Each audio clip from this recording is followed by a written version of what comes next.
Alrighty everyone, welcome back. It is now April 19th of 2024, and given that all divisions over at the Walt Disney Company have been falling apart, especially throughout all of 2023, which so happened was the 100th year anniversary of the Walt Disney Company. We all know that they got hit pretty hard with those from like South Park Studios and the Daily Wire and Elon Musk, all calling them out one after the other, and it wasn't a good year for them, and it most certainly was not for Bob Iger as well. This is Mike Zero. Subscribe if you're new and like this video to see future updates. You can also follow me at Mike01. I thank you also very much for the great and kind support. So, The Acolyte was the very first Star Wars trailer that got ratioed across the board on all forms of social media, no matter where you went to, basically. It was universally rejected and not approved by Star Wars fans or even non-Star Wars fans. But what's interesting about this has a lot to do with what's been going on with the Star Wars director slash showrunner of The Acolyte, Leslye Headland, and what's been going on between herself and the struggles against the Disney heads, and exactly what ramifications are coming out and about after her failure with The Acolyte prematurely before its June 4th release date. Now, one thing about this is that we know that the Acolyte series is going to be a colossal failure. We all know it, they know it, and given the fact that Leslye Headland has talked nothing about the series besides the fact that it is focusing on DEI and all of that nonsense that really just does not work. However, this is where things began to escalate behind the scenes, and exactly why Leslye Headland was recently fired from various projects connected to the Walt Disney Company. Let's explain. Now, specifically, with both Marvel Studios and Lucasfilm considered the most damaged divisions at the Walt Disney Company besides Walt Disney Animation Studios right now, due to Bob Iger's lack of leadership skills and his deliberate agenda, one major development has to do with Disney heading into full damage control after the Acolyte trailer disaster, and how this led to the recent firing of Leslye Headland from various projects connected to Disney as a whole. Now, a significant update to this ongoing scenario involves how after the Acolyte trailer got ratioed across all forms of social media, like I said before, from both fans and non-fans of Star Wars, Bob Iger recently made the ultimate call and decision to fire Leslye Headland from multiple Marvel projects for both Phase 6 and even eventually Phase 7, as initially Disney planned to use Headland to become a major face for their DEI agenda, not just with Star Wars, but also with Marvel. However, after many arguments took place behind the scenes after Disney decided to cancel The Acolyte Season 2, Leslye Headland has been reportedly causing a ruckus toward the Disney heads, including Bob Iger, the CEO.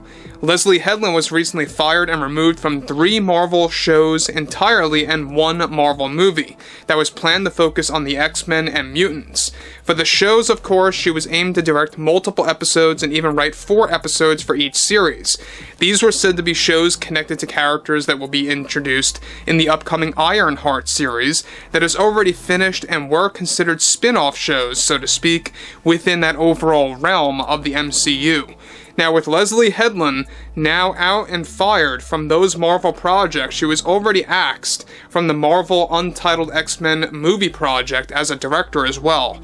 Now, surprisingly, however, she wasn't fired for being too extreme with her DEI agenda or anything like that, but rather down to bare bones logic, with the Acolyte getting too much negative attention and entering into mainstream media, due to the fans, of course, voicing their opinions. Disney wants to use a different creator for those Marvel projects now to hopefully make them succeed while still continuing on with their DEI agenda. And though Headland isn't 100% fired from Disney altogether just yet, as she is still latched onto some Star Wars projects after The Acolyte. She was indeed fired, though, from those Marvel projects by Disney because of the Acolyte backlash, and the type of behavior and demands that she was actually presenting behind the scenes. For example, one development was that Headland was demanding a significant pay increase of those Marvel projects that held no reason or way of justifying why she would be paid roughly 40% per project more. These financial arguments between the Disney heads and Headland are also what led to them removing and firing her from those Marvel Studio projects. There were even conversations of attaching Headland to X-Men 97 Season 2, and even tentative plans for a Season 3 to begin their bait-and-switch strategy with their DEI agenda for that series alone. Now, as of now, Headland only left, of course, with 3 Star Wars projects, The Acolyte and 2 spin-off shows of The Acolyte. However, Season 2 is now off the slate and completely cancelled due to the backlash becoming too mainstream, and something that Star Wars has never dealt with before on social media and across different media outlets. And guys, let me just stop here quick, because this is the real deal. The Acolyte is a different animal. It really is when it comes to Star Wars. Not even The Last Jedi had a backlash this large. And the reason being is that we all know what it is all about. You know, it's all about diversity, equity, and inclusion, not focusing on the story. It's also about, really, quite frankly, rewriting George Lucas's legacy, rewriting what fans grew up with and loved about the prequels, about the originals, dismantling the philosophy of Star Wars. Heck, she even made a comment a couple of days ago that she is focusing on really kind of reframing the idea of who is good and who is bad, and what really defines that. And a lot of fans are beginning to wonder if that really means that the Sith are going to become good and the Jedi are going to become bad, or at least viewed as is. And that's one thing that a lot of fans are discussing right now. And it's looking more and more to be likely heading in that scenario. But interestingly enough, we know that Leslye Headland is more extreme when it comes to her agenda than Kathleen Kennedy is. That's exactly why she hired her. She knew that she could handle that job perfectly with the Acolyte as planned. Now, this ultimately is actually dismantling Leslye Headland's overall outlook on her career within the Walt Disney Company, going beyond Star Wars. Her plan was to go past Star Wars and to head into Marvel, to head into other Disney projects. She's a mega fan of Frozen and Frozen 2 after all, so she really wanted to expand her career within the Walt Disney Company that is now pretty much in shambles.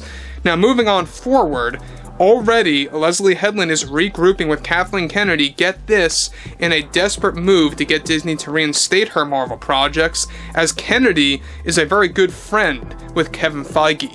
Alright, the boss of Marvel Studios, right? The producer of all things Marvel. And so, this is exactly why Leslye Headland is just a very toxic individual behind the scenes, someone that does not deserve to be given a Star Wars lead as a director, as a showrunner, and even as a writer at that. In fact, I'm still shocked that they have not let her go yet.